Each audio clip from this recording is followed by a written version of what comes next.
Across America today, voters' rights and vote suppression are flashpoints in many states. Here in North Carolina, protesters massed at the state capitol. Our focus is on policy. Our focus is on legislation. As we stood there, they asked us to stop. We said no. They arrested even the woman in the wheelchair. And what was powerful was that after that happened, people across the state said, we can do something. We don't just have to take this. And the next Monday, people came. And by the end of the summer, up to 10, 25,000 people would show up every Monday. We ain't going nowhere. The driving force behind the voters' challenge to the state legislature is Reverend William Barber, a passionate champion of minority rights in the mold of Martin Luther King, Jr.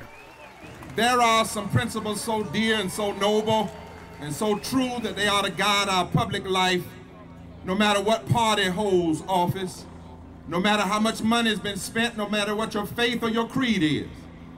They're as old as the Constitution and as sacred as the scriptures of many faiths.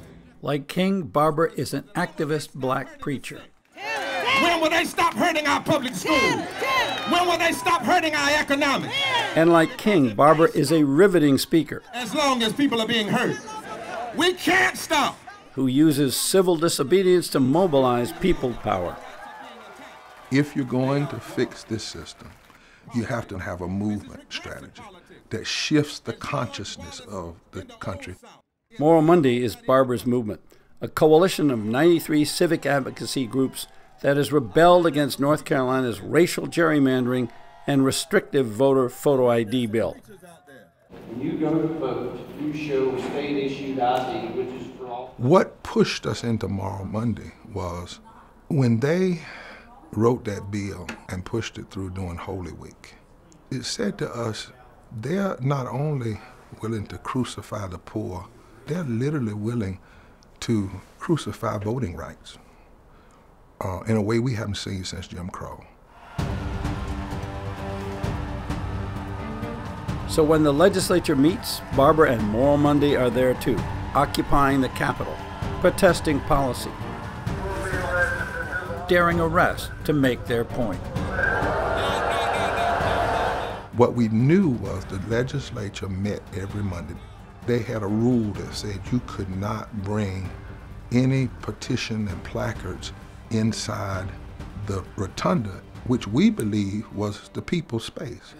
Despite mass opposition, the legislature passed the repressive photo ID law. Some voters might be denied the right to vote.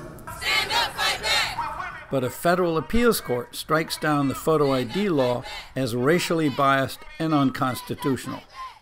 I was elated, but I was also angry that 51 years after the Voting Rights Act, we even had to fight this in America.